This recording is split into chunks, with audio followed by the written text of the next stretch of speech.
This presentation was presented at the deliberative session of Town Meeting 2012.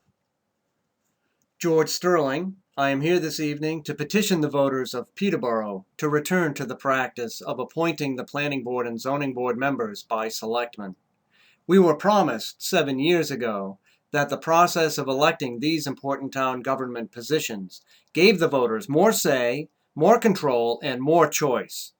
You will learn this evening that electing these members, volunteers, does not give the voters more choice, rather reduces the number of possible candidates and gives the taxpayer less service. Electing these important volunteers produces an advantage only to the candidate running for office. Allowing the selectmen to make these appointments provides a much larger pool of volunteers to choose from. This is good for the voters and taxpayers of the town. The selectmen solicit many qualified individuals and make the best match for the best candidate. Planning board members and zoning board members are ambassadors to the town. Homeowners, landowners, businesses wishing to come to town, existing businesses wishing to expand in Peterborough's very tight commercial district need to visit both the ZBA and the planning board.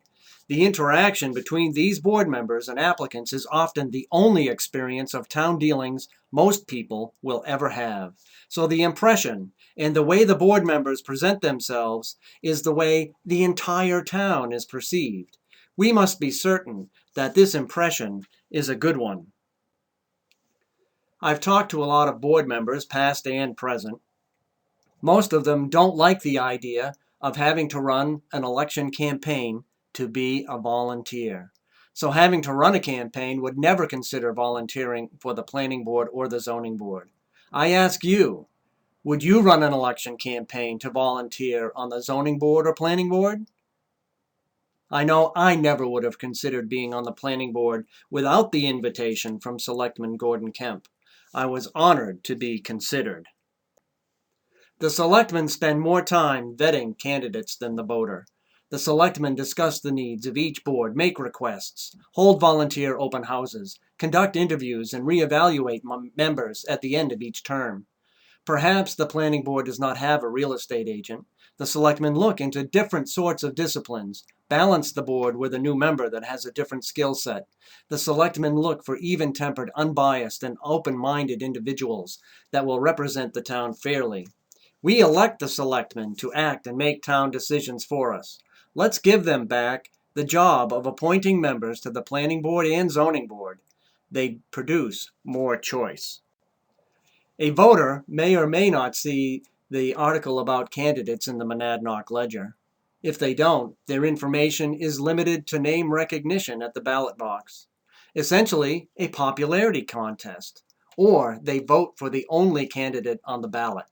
In order for the election process to be beneficial to the voter, there needs to be more than one candidate for each seat.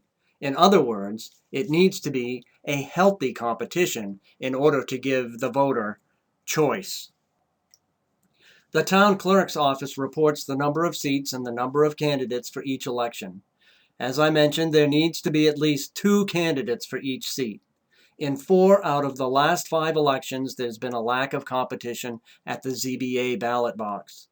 Having an elected office run unopposed doesn't mean you're the best candidate. You're just the only one.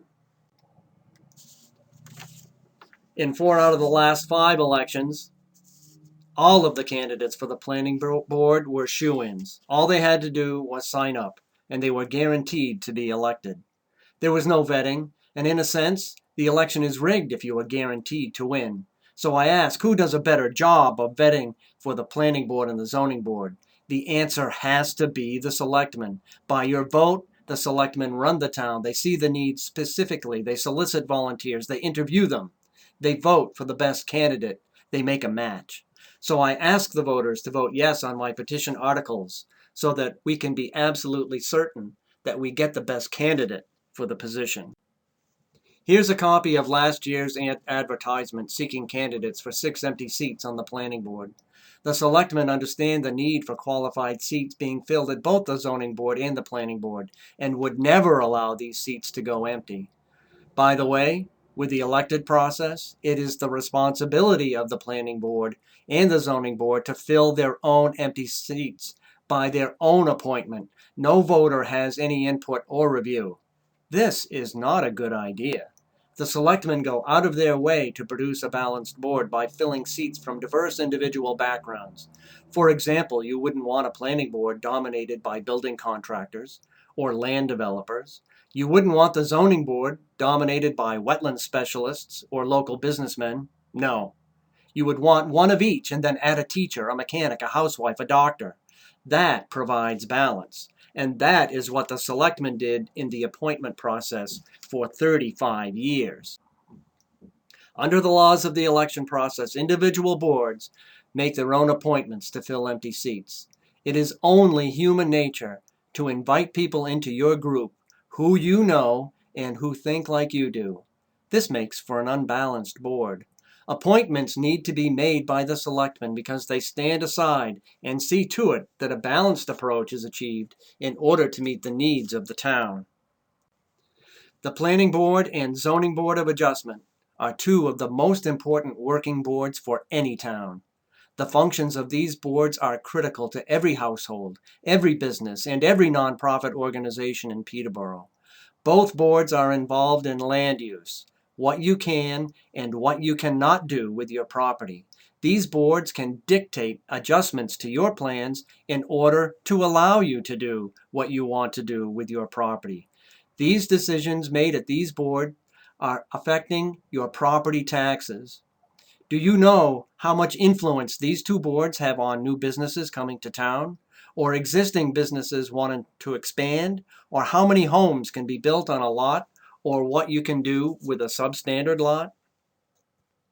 This year, when you go to vote for new members of the Planning Board and Zoning Board, look at the choices presented. Are you voting for the best candidate in town to make these decisions affecting your tax rate? Or are you voting for the only person on the ballot, or perhaps the only name you recognize?